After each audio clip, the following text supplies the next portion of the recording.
생활은 크게 두 부분으로 나눠질 수가 있을 거예요. 첫째는 예배 생활을 말할 수 있을 것이고, 두 번째는 일반적인 신앙 생활을 말할 수 있을 것입니다. 신앙 생활에서 있어서 으뜸 중요한 것은 바로 예배 생활입니다. 또 우리가 신앙 안에서 여러 가지 봉사도 하고 헌신도 하는데, 으뜸 봉사, 으뜸 헌신은 예배예요. 제가 아까도 우리 조윤한 피택 권사님 요즘에 제가 제일 이뻐한다. 왜 그러느냐? 예배 횟수가 늘어난다는 거죠. 이사를 멀리 갔어요. 전에보다 아주 많이 멀리 갔죠. 전에는 그야말로 엎어지면 코달대였지만 지금은 버스를 타고 1시간 이상 오셔야 그래야 예배할 수 있는데도 불구하고 열심히 예배에 맞춰서 수요일에도 또 금요일에도 이렇게 열심을 낼 수 있는 마음, 예배가 으뜸 헌신인 거예요. 하나님께서 우리의 모든 여러 가지 모양의 헌신과 봉사를 받으시지만 가장 으뜸 즐거워하는 것은 예배인 줄로 믿습니다. 여기 보니까 예배는 영과 진리로 예배한다. 전에는 신령과 진정으로라고 했는데 좀 더 원문에 충실하게 번역하자 하면 영과 진리로 영적인 예배를 드려야 된다는 거예요. 왜? 전제가 있죠. 24절에 보니까 하나님은 영이시니 참되게 예배를 하려고 하면 그 앞에 23절에 뭐라고 그래요? 참되게 예배하려고 하면 영과 진리로 예배해라. 예수님 이전에는 성령이 예배 속에 강하게 역사하지 않던 시대였는데 이제 예수 이후에 우리가 성령이 강하게 예배 속에 역사하는 시대가 도래했다는 거죠. 그러니까 이제는 예배할 때 영으로 예배하는, 몸만 와 있는 예배가 아니라 영과 진리로 최선을 다해서 하나님 앞에 예배하는 예배 인생이 되어야 된다는 게. 따라해 보십시다. 신령한 예배는 드리는 예배입니다. 받는 예배가 아니란 말이에요. 우리 한국교회 교인들은 드리는 예배에 익숙하지 않아요. 받는 예배에 너무 익숙해 있어요. 교회 가자 하면 교회 외가 예배 보러 가고 또 예배하러 가고, 예배하러 가는 건 문제가 없는데 예배 보러 가고, 예배 보러 뭐 하러 가? 은혜 받으러 가. 물론 틀린 얘기들은 아니에요. 그러나 근본적인 목표가 어그러진 거죠. 우리가 교회 올 때 은혜 받으러 오기도 하지만 은혜 받는 것보다 더 먼저 해야 될 일은 뭐예요? 드리는 거예요. 드리는 예배가 되어야 되는 거예요. 그래서 여러분 찬송을 소홀히 하지 마셔요. 찬송을 부르는 단계부터 영과 진리로 예배가 돼야 되는 거예요. 그러니까 우리는 2시 40분에 예배, 주일날 오후에 우리는 2시 40분부터 예배라고 그러잖아요. 왜? 찬송이 시작되면 이스라엘의 찬송 중에 거하시는 주여 주는 거룩하시니이다. 찬송 중에 주님이 임재하신단 말이에요. 예? 제가 이 비유는 이미 전에도 한번 드렸어요. 재판정에서도 다 자리에 앉고 판사, 변호사, 검사도 다 자리하고 죄수도 죄인들, 피고도 다 자리하고 제일 마지막에 등장하는 게 누구예요? 판사가 등장을 한단 말이에요. 판사가 딱 등단을 하면 다 일어나잖아요. 예? 우리가 다른 예배 때는 앉아서 시작하지만 주일 예배 때는 일어나는 것으로부터 예배를 시작하잖아요. 몸이 일어나는 것이 아니라 영이 일어나서 이제 그 예배 가운데 하나님이 임재하시는 그 하나님 앞에 찬양으로부터 영광을 올려 드리는 예배에 나팔을 부는 거예요. 그래서 찬양부터 우리가 시작을 하는 거예요. 예? 우리 수요일 날에도 여기 우리 박 전사님이 찬양 인도를 은혜롭게 하시는데 그 찬양부터가 예배예요. 저는 준비 찬양이라는 말 싫어해요. 찬양하는 거예요. 찬양. 예? 찬양을 하는 것부터 예배의 시작이에요. 벌써 그 예배를 드리는, 그 찬양을 드리는 여러분들의 태도를 보면 하나님은 이미 끄떡끄떡 하시거나 오늘 저놈 예배는 틀렸네. 오늘 저 사람 예배는 틀렸네. 하나님이 판단하시는 거예요. 그 하나님이 이 가운데 임재하셔도 영으로, 하나님은 영이시니 영이 드리는 예배를 한 사람 한 사람 판정해서 받으시고, 어떤 사람은 졸며 자며 오나 안 오나 하나도 다를 게 없는, 몸은 여기 와 있지만 영은 집에서 잠자고 계시는 그런 예배는 하나님이 연락하는 게 아니에요. 드리는 예배를 잘 드려야 돼요. 그래서 찬송을 드리거나 또 이렇게 기도를 드리거나 그것이 한 개인의 인도를 통해 이루어지는 기도일지라도 찬양 인도하듯이 목사가 설교하듯이 그렇게 우리가 드리는 기도로서 함께 동참해 드리는, 그래서 기도 인도하는 사람의 기도에 집중하고 그 기도가 나의 기도가 되기를 원하는 그런 드리는 예배. 그 예배는 어떻게 가능하냐? 영 안에서, 성령 안에서 가능한 줄로 믿습니다. 여러분 드리는 걸 잘해야 돼. 찬양 드리고 기도 드리고 헌금 드리고 드리는 것에 우리의 영이 살아있고 살아있는 영적 예배를 우리 주님께서 연락하실 때 우리가 기대하지 않았던 은혜도 축복도 우리 가운데 더하시는 줄로 믿습니다. 그렇게 그 영적인 예배가 가능하려고 하면 좀 영안이 열려야 되는 거예요. 여러분 우리 말씀을 한 군데, 두 번째 요한계시록 4장을 한번 보십시다. 신약성경 제일 뒤에 요한계시록 4장 1절 2절 두 구절만 보겠습니다.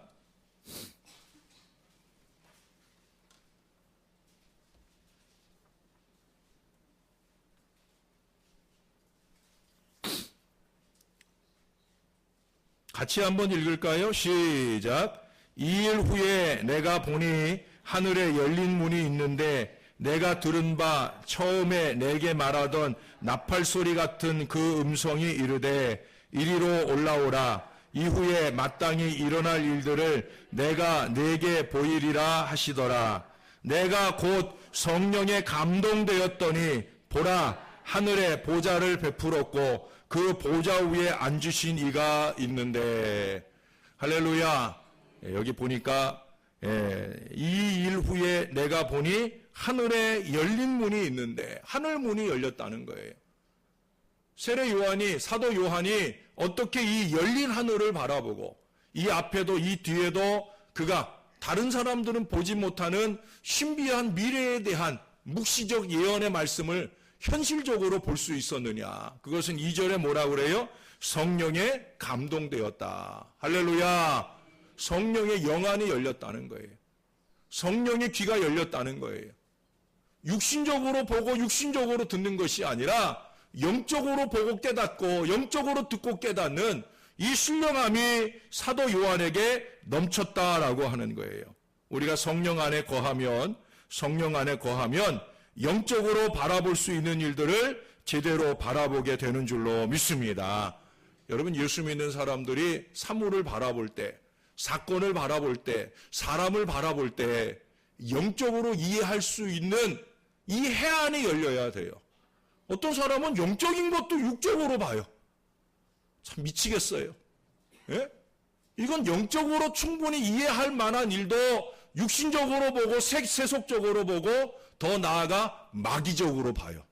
그러니 제대로 보이겠어요? 비틀어서 보고 뒤틀어서 보고 난리가 아닌 거죠.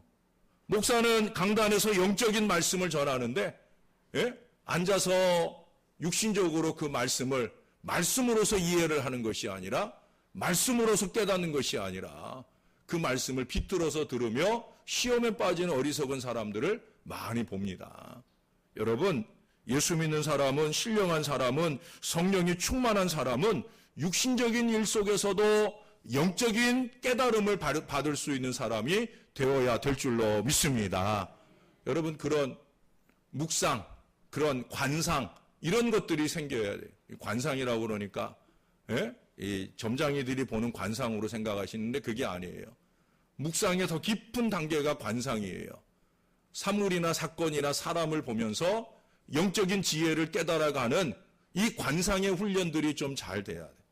이제 앞으로 차차로 우리가 큐티 사역도 하게 되고 큐티에서 더 발전이 되면은 관상의 단계까지 나아가게 되면 모든 우리가 만나는 모든 사건과 사람과 사물 속에서 깨달을 수가 있어요. 신령하게 깨달을 수가 있어요. 깨달은 척 하는 것이 아니라 깨달을 수가 있어요. 제가 주보에 매주마다 글을 쓰잖아요. 그 매주마다 쓰게 되는 글들이 결국 다른 거 아니에요. 제가 제 생활 속에서 신령한 지혜를 깨달아가는 내용들을 그냥 적어 넣는 거예요. 또 제가 책을 읽으면서 그 내용과, 근데 여러분 그것들이 신비롭게 조화를 이루어요. 제가 한 주간 동안 접하게 되는 글이나 한 주간 동안 접하게 되는 사건이나 사물 속에서 그것들이 연결되어서 하나의 글이 만들어지는 경험들을 무수히 많이 합니다. 제가 잠자고 있으면, 제가 나태와 게으름 속에 빠져 있다고 하면 그 글 하나 만들어내는 것도 무척 힘겹고 어려운 시간이 될 거예요. 그러나 늘 자주 제가 자신 있게 말씀드리는 건 하나님께서 한 주간 동안에 그 글을 쓸 수 있는 준비들을 하게 하셔요. 사건 속에서, 사물 속에서, 사람 속에서 깨달을 지혜도 주시고 또 그 깨달은 지혜와 연결될 수 있는 그런 글들을 또 읽게 하시고 그런 것들을 연결해서 하나의 글을 만들어내게 하시는 경우, 또 설교 원고를 만들어내게 하는 경우들을 얼마든지 많이 봅니다. 목사만 그리할 수 있는 게 아니에요. 여러분들 속에도 하나님이 얼마든지 그런 은혜를 주실 줄로 믿습니다. 영이 깨어야 돼요, 영이. 예? 육만 팔딱팔딱 깨어가지고 난리치지 말고 영이 깨어야 돼요. 영이 바로 깨어서 신령하게 깨달을 수 있는 믿음의 지혜. 예? 나의 마음을 평온케 하고 나와 관계한 사람과 공동체를 평온하게 할 수 있는 이 성령의 은혜가 저와 여러분 안에 넘쳐야 되실 줄로 믿습니다. 오늘날 교인들이 세속적인 감정에 너무 발달되어 있어요. 세속적인 감성이 너무 발달해 있어요. 요즘에 TV 프로그램 같은 거 보면 뭐 먹는 것도 많이 나오고 보는 것, 여행 프로그램도 많이 나오고, 물론 그 세상의 자연 만물이나 맛 좋은 것들을 통해서 우리가 깨닫고 알아져가는 것도 많이 있는 것 사실이에요. 그러나 너무 육적인 감성을 너무 자극하는 그런 세속성이 오늘날 이 시대에 너무 강해요. 그래서 먹는 것, 육신을 즐겁게 하고 보는 것 통해서 마음이 즐거워지는, 그게 바로 어떻게 보면은 아담과 하와가 빠진 시험이잖아요. 선악을 알게 하는 나무의 실과를 바라봤을 때 아담과 하와가 신령한 사람이었다고 하면 그 선악을 알게 하는 나무의 실과를 바라봤을 때 이것은 하나님과 나와의 경계선이다. 내가 절대로 넘지 말아야 할 하나님의 주권, 내가 저것을 넘어서 저것을 먹는 순간 하나님이 하지 말라 한 그 일을 하면서 죄라고 하는 것이 내게 들어올 수 있다고 하는 영적인 해안이 있었으면 그거 거들떠도 안 봤을 거예요. 근데 육신적으로 보니까 뭐라고 그래요? 먹음직도 하고 보암직도 하고 이런 엉뚱한 마음들이 일어나는 거예요. 먹음직도 하고 보암직도 하고, 그게 오늘날 이 세대를 병들게 하는 여러 가지 먹는 게 나쁘다는 거 아니에요. 저도 먹는 거 좋아하잖아요. 여행 다니는 게 나쁘다는 거 아니에요. 저도 여행 누구보다 좋아해요. 그러나 그런 육적인 감성이 너무 발달하면 영적인 감성들이 퇴화될 수 있다는 사실을 우리가 알아야 돼요. 영적인 감성을 더 키워내는 일에 더 힘을 써야 된다는 거죠. 신령한 것도 세속적인 개념 안에서 이해하려고 하는 어리석음이 오늘 많은 이유가 뭐냐? 너무 육적인 감성이 너무 발달해 있다는 거예요. 예? 영적인 감성을 좀 키워야 돼요. 오늘날 목회자들이 설교가 힘들다라는 얘기를 해요. 왜 설교가 힘드냐? 목사는 설교를 통해 성령 안에서 보여드리고자 하는 일들이 있는데, 성령 안에서 보여드려지는 것 또는 이해할 수 있어야 되는 일인데, 우리가 말씀 앞에 설 때마다 신령한 길을 열어주시기를 기도하면서 이 말씀 앞에 서야 되는데, 안타깝게도 아까도 얘기한 것처럼 목사는 영적으로 말하고 있는데 육적으로 듣고 육적으로 바라보는 어리석음들을 범할 때가 많다는 거예요. 여러분이 하나님 말씀 앞에 설 때마다 하나님 앞에, 하나님 나에게 신령한 길을 열어주시라고, 은혜롭게 잘 깨달을 믿음 마음을 주시라고. 이게 잘 되면 여러분들이 범사를 신령하게 묵상할 수 있게 돼요. 아까 얘기한 대로 사건이나 사물이나 사람을 바라보면서 범사잖아요, 그게. 그러면서 그것들 속에서 신령한 지혜를 깨닫는 관상의 단계까지 나아갈 수가 있는 거예요. 그럼 깊어지는 거예요. 성 프란시스나 또 여러 헨리 나우엔 같은 영성 신학자들이 그 훌륭한 글들을 묶어낼 수 있었던, 써낼 수 있었던 가장 큰 비결은 뭐냐? 그들의 영이 늘 깨어 있었다는 거예요. 심지어 성 프란시스는 그래서 새들하고도 대화를 했다고까지 알려져 있잖아요. 어떻게 새들하고 대화가 가능하겠어요? 영이 깨어서 새를 새로 보는 것이 아니라 그 새의 지적임 속에서 신령한 깨달음을 소원했던 그 마음에 하나님이 감동을 주셨다는 거예요.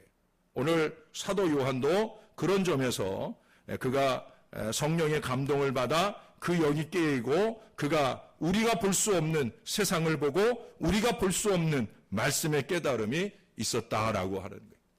저는요, 제가 목사로 부름받게 된 고등학교 3학년 시절에 하나님이 저를 부르셨다라고 하는 것을 깨닫게 되는 분명한 꿈이 있어요.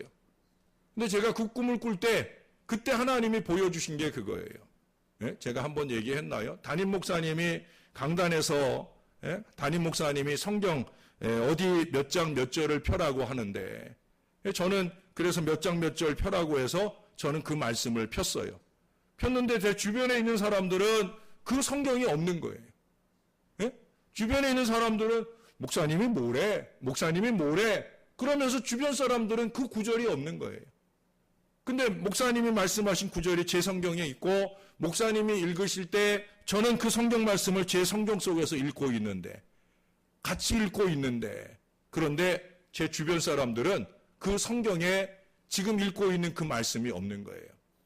제가 고등학교 3학년 그 시절에 그 선명한 꿈을 꾸고 하나님께서 말씀의 종으로 나를 부르시는구나 하는 깨달음을 갖게 되었어요. 그래서 제가 두말 없이 하나님의 부름에 순종하고 신학교를 가게 되었습니다. 물론 그 이전에 저를 지도해 주시는 선생님께서 말씀하실 때 그 선생님도 저를 위해 기도를 많이 하시는데 그분이 저를 위해 기도하는 중에 하나님이 환상을 보여주셨다는 거예요. 그 환상이 뭐냐? 2층 건물인데 2층 건물 위에 그 선생님이 그 목사님하고 둘이 나란히 서서 아래에 있는 나를 바라보시고 내가 그 위로 올려다보는데 거기가 올라갈 수 없는 높이예요. 올라갈 수 없는 높이예요. 그런데 그 목사님이 손을 쑥 내미니까 마치 가제트의 팔처럼 손이 쑥 내려가서 아래층에 있는 저를 이렇게 끌어 올리시더라는 거예요. 그러면서 명준아, 하나님이 널 원하시는 것 같아 라고 말씀하실 때만 해도 저는 그게 제가 본 환상이 아니니까 아니에요. 저는 목사하면 안 되는 사람이에요 라고 그 길을 거부하고 몸부림쳤어요. 근데 그러고 나서 얼마 안 돼서 아까 말씀드렸던 그 꿈, 그 환상을 하나님 보여주실 때 하나님이 나를 원하시는구나 하는 걸 제가 결단하게 되고 그래서 제가 신학대학에 가서 공부를 하고 목사가 되었어요. 여러분, 세상 사람들이 볼 수 없는 것을 보아야 하는 게 우리들이고 세상 사람들이 깨닫지 못하는 것을 깨달아야 하는 것이 저와 여러분들의 자리인 줄로 믿습니다. 그게 그냥 저절로 되겠어요?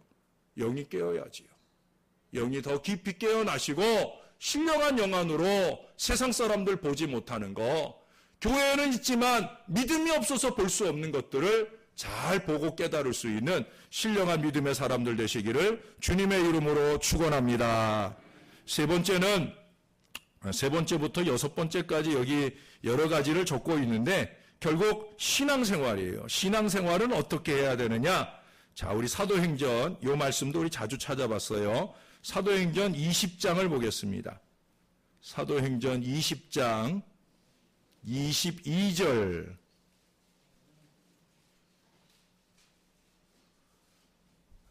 22절부터 24절까지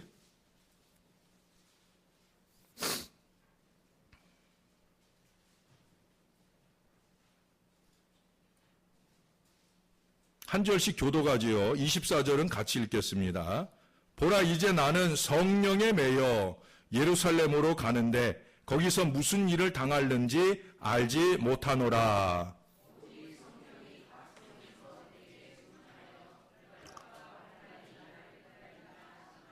내가 달려갈 길과 주 예수께 받은 사명 곧 하나님의 은혜의 복음을 증언하는 일을 마치려 하면은 나의 생명조차 조금도 귀한 것으로 여기지 아니하노라. 아멘.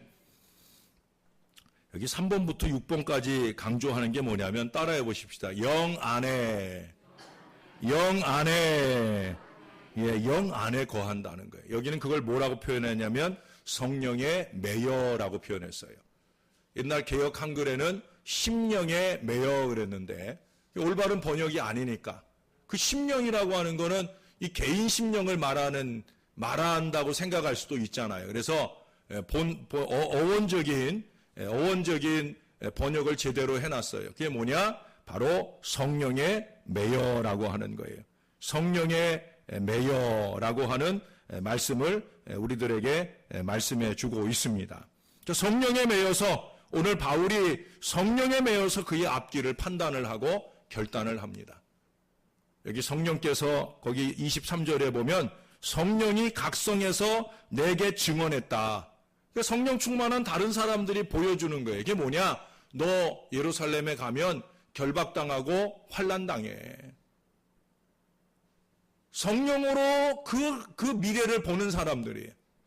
근데 성령으로 그 미래를 보는 사람들의 마음이 육신에 매여 있어요. 육신에 매여 있으니까 이 바울이라고 하는 사람과 물론 영적으로 신령 관계가 있지만 또 바울이라는 사람을 육신적으로 존경하고 사랑하고 아낀단 말이에요. 다시 말해서 성령이 보여주시는 그 깨달음을 통해 바울이 나갈 미래, 결박과 환난이 기다리고 있는 그 미래에 대하여 이 사람들이 육신적인 마음이 생겨요. 그게 뭐예요? 정으로 볼 때는 자기네가 존경하고 사랑하는 바울이 예루살렘에 가서 결박당하고 환난당하는 걸 정으로 볼 때는 그거를 막고 싶어요? 보내고 싶어요? 내가 뭔 얘기했는지 모르세요? 네. 정으로 바울하고 친하단 말이에요. 근데 이 친한 바울이 예루살렘에 가면 결박당하고 환난당할 거란 말이에요. 야, 잘 가라. 가서 환난당하고 결박당해. 그러고 싶겠느냐? 아니면 가지마 하고 싶겠느냐? 가지마. 그게 맞죠? 그런 거예요. 육신적인 정으로. 깨달음은 영적으로 깨달았는데 그것을 표현하는 방식은 육신적인 거예요. 그래서 바울의 바짓가랑이를 잡는 거예요. 가지 마세요. 가면은 결박당하고 가면은 환난 당합니다. 가면은 어려움 만납니다. 가지 말라는 거예요. 그러나 그건 한편으로는 바울에게 있어서는 시험과 같은 거죠. 야, 바울, 여기 바울이 분명히 22절에 보면 성령에 매여 그랬는데 바울이 성령에 매인 표시를 어떻게 표현하는가? 그건 다름 아니라 24절에 나오잖아요. 친한 사람들이 다 붙잡는단 말이에요. 그 사람들이 신앙이 부족한 사람들이 아니라 신앙이 좋은 사람들이에요. 그 좋은 신앙으로 그들이 하나님의 보여주시는 미래를 보는 거예요. 그러면서 바울이 예루살렘 가면 결박당하고 환난당한다 하는 예언적인 신탁을 안겨주는 거예요. 자, 거기서 바울이 성령에 매이지 않고 육신에 매였다라고 하면 그들이 붙잡을 때 주저앉지요. 그냥 주저앉지요. 그러나 그러지 않잖아요. 성령께서 야, 너 이 사람들이 이렇게 붙잡는데 그래도 가겠느냐라고 하는 물음과 같은 거예요. 그럴 때 바울의 대답은 뭐예요? 24절에 보니까 내가 달려갈 길과 주 예수께 받은 사명 곧 하나님의 은혜의 복음을 증언하는 일을 마치려 하면은 나의 생명조차 조금도 귀한 것으로 여기지 아니하노라. 할렐루야. 이게 성령에 매이고 사명에 매이는 거예요. 육신에 매이는 게 아니란 말이에요. 정에 매이는 게 아니란 말이에요. 사람에 매이는 게 아니란 말이에요. 성령에 매여서 성령이 원하는 그 길을 위하여 기꺼이 그 미래가 고난, 그 미래가 환난일지라도 하나님의 뜻을 따라 사명을 따라 그는 기꺼이 가겠다라고 하는 거예요. 성령의 증언이 결박과 환난일지라도 그의 미래가 그 결박과 환난을 향해 가야 할 사명이라면 성령에 매여서 예 갑니다라는 그 고백을 가지고 그는 나아가게 되는 것을 보게 됩니다. 이게 어떻게 가능해요? 바로 성령 안에서. 영 안에 거하기 때문에 가능한 역사가 일어나게 되는 줄로 믿습니다. 성령 안에 거하고 성령 안에서 걸어가고 성령 안에서 달려가고 성령 안에서 날아오르는 믿음의 역사가 바울 안에 충만한 줄로 믿습니다. 성령 충만하면 하나님께 쓰임받는, 성령 충만하며 하나님께 쓰임받는 조건이 있어요. 그건 뭐냐? 영적인 갈망, 전적인 항복, 이 두 가지예요. 영적으로 갈망하고 전적으로 항복하는, 하나님의 뜻이 이해되고 만족스러워서가 아니라 하나님의 뜻이기 때문에 철저하게 순종한다는 거예요. 그러므로 전적인 항복은 영적인 갈망 안에서만 가능한 거예요. 바울이 늘 영적으로 충만하기를 갈망하기에 성령에 매이고 성령에 매여 있기에 그는 하나님의 뜻 앞에 두 손 들고 그 사명의 미래로 나아가게 되는 역사를 이루게 된다라고 하는 거예요. 우리가 흔히 말하는 깨지는 거, 우리 옛날에 성령 체험하기 전에 깨진다는 얘기를 많이 하잖아요. 요즘에는 뭐 깨진다는 얘기 교회 잘 안 써요. 그러나 우리가 깨지고 터지고 그래서 옛사람이 다 무너져 버리고 새 사람이 지어져서 하나님 보시기 좋은 사람으로 신앙하고 살아가게 되어져야 되는데 오늘날 이 깨지는 역사가 없어요. 깨지는 역사가 없어요. 성령 안에서 철저히 깨져야 되는데 눈물과 콧물이 범벅이 되어서 지금 내 모양이 어떻게 되어 있느냐 이것을 생각할 수 없을 정도로 처절하게 깨어져서 그래서 바닥을 질질 기면서 성령에 강하게 매이는 이 체험들이 우리 가운데 있어야 되고 그것들이 살아있어야 되는데 그 깨짐이 없는 거예요. 깨짐이 없으니까 여전히 내가 살아있어요. 깨짐이 없으니까 여전히 내가 내 안에서 왕노릇한단 말이죠. 여러분, 우리는 하나님께서 왜 주시지 않느냐고, 하나님 왜 주시지 않는 것이냐라고 말할 때가 있는데 하나님께서는 어찌하여 깨어지지 않느냐라고 물으실 때가 많다는 사실을 알아야 됩니다. 우리는 왜 하나님은 우리 소원을 안 들어주시는가라고 물었지만 하나님께서는 너는 어찌하여 순종하지 아니하느냐라고 물으신다는 사실을 알아야 됩니다. 깨져라, 찢어져라, 성령의 지도에 민감하게 되어져라. 그렇게 주님께서 오늘 말씀하셔요. 성령에 매여야 되는 거예요. 부족한 종도 그렇고 여러분들도 그렇고 우리가 성령에 매이면 그러면 저와 여러분들 사이에 있는 이 신령한 교통이 성령 안에서 우리를 새롭게 하시는 역사로 나타나게 되어질 줄로 믿습니다. 그러면 성령 안에서 걸을 수 있고 성령 안에서 살아갈 수 있고 성령 안에서 기도할 수 있는 은혜 역사까지도 나타나게 되어지는 거예요. 여러분, 성령 안에서의 신앙생활에서 제일 중요한 것 두 가지를 더 할 수 있다고 하면 첫째는 봉사고 두 번째는 기도생활이죠. 봉사를 우리가 많이 하잖아요. 오늘 아침에도 새벽 시간에 우리가 열심에 대한 얘기를 새벽 시간에 예후라고 하는 이스라엘의 새로운 왕을 통해서 배웠는데 그가 자랑으로 삼을 만한 열심을 가졌다는 거예요. 그러나 그 열심이 전심, 영과 진리에 근거한 전심이냐 아니냐 하는 부분에서 물음표가 생기게 되면서 그의 그 열심이 결국은 무너지게 되는 결과를 우리가 함께 확인했었습니다. 열심이에요, 열심. 성령 안에서의 열심, 이것이 중요하다는 거예요. 여러분, 우리가 운동하는 사람들, 그러니까 이제 경기하는 운동 말고요. 우리가 이제 몸을 좀 튼튼하고 또 날씬하고 이렇게 하기 위해서 이렇게 피트니스 센터나 이런 데 가가지고 운동을 하잖아요. 또 그런데 안 가더라도 매일 밤 이렇게 거리를 걷는다든지 여러 가지 운동을 하잖아요. 그 가운데 이제 유산소 운동이라는 게 있어요. 유산소 운동이라는 게 뭐예요?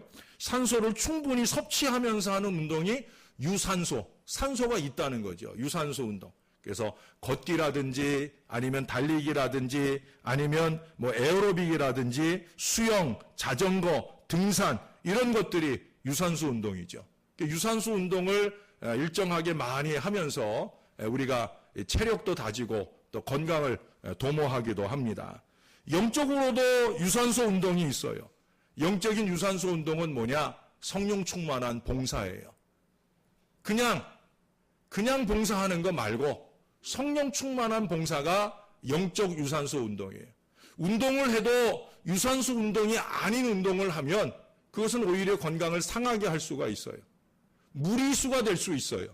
봉사도 마찬가지예요. 성령 충만한 가운데 봉사를 해야 그 봉사를 통해 내가 시험 들거나 다른 사람들을 시험 들게 하지 않고 그 봉사가 나에게도 유익이 되고 교회에게도 유익이 되는 은혜와 역사가 나타나는 거예요. 이게 성령 충만을 근거로 할 때 가능한 거예요. 그냥 열심만으로 하는 봉사여 가지고는 이 은혜와 이 역사를 경험할 수 없다라고 하는 거예요.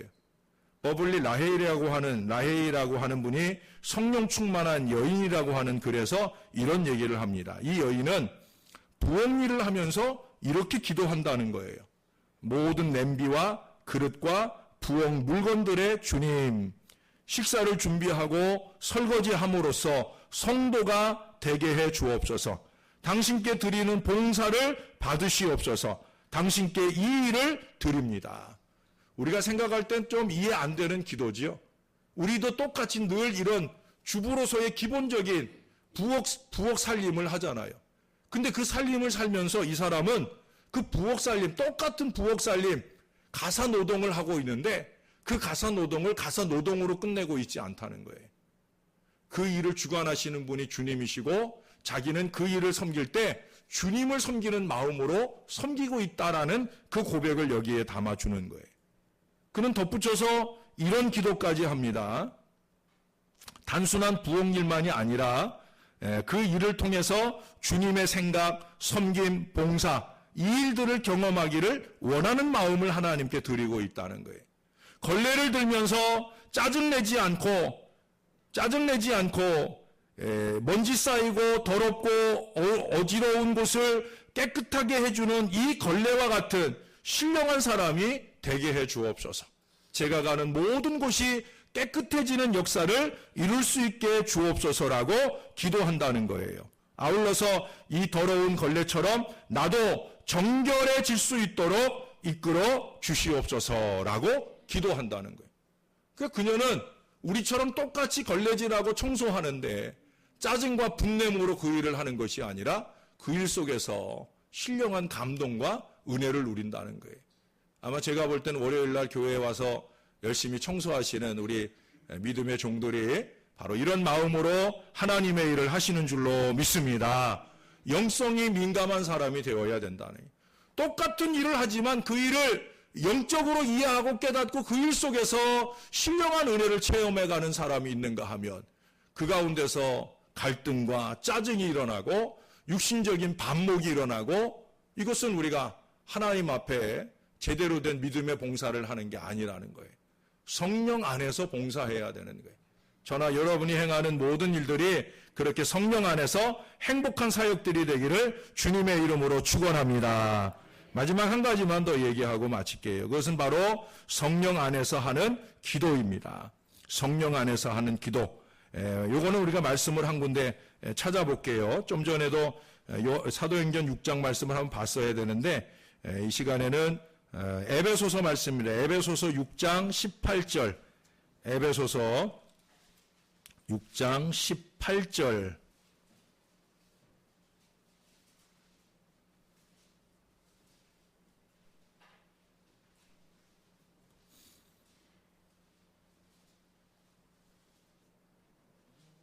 예, 18절. 모든 기도와 간구를 하되 항상 성령 안에서 기도하고 이를 위하여 깨어 구하기를 항상 힘쓰며 여러 성도들을 위하여 구하라. 자, 여기 보면 항상 성령 안에서 기도해라. 전에는 이 항상이라는 단어 대신에 어떤 단어가 있었는지 기억나셔요? 무시로라고 하는 단어가 있었어요. 무시로. 예? 쉬지 말고 기도해라 하는 표현처럼 항상 성령 안에서 기도해라. 근데 그 다음에 중요한 얘기를 하죠. 이를 위하여. 성령 안에서 기도하는 생활을 위해서 필요한 게 뭐냐? 이를 위해서 깨어 구하기를 항상 힘써라. 성령 안에서 하는 기도의 생활이 가능하려면 항상 깨어 구하기를 힘써야 된다는 거예요. 결국 기도 생활이 신령한 기도를 만들어가는 거예요. 전에도 얘기했죠. 기도를 잘하는 비결이 뭐냐? 기도를 많이 하는 거예요. 기도 생활을 안 하면서 신령해지기를 바라고 기도 생활을 안 하면서 기도 잘하기를 바란다는 것은 이건 엄청난 모순입니다. 기도를 잘하려고 하면, 성령 안에서 기도하려고 하면 항상 깨어서 기도하기를 힘쓰는 사람이 되어야 된다. 의외로 성령 밖 기도를 하는 사람들이 많아요. 아니 목사님, 기도가 왜 성령 밖 기도가 있겠습니까? 근데 있어요. 성령 밖에서 기도해요. 풍월 기도를 하고 자기 중심의 기도를 하고, 여러분 이런 걸 유의해야 돼요. 내일 모레 금요일 저녁에도 기도의 장애물이라고 하는 제목으로 제가 설교를 하는데, 그 속에서도 보면 그래요. 기도를 하는데 기도의 장애물들이 있어요.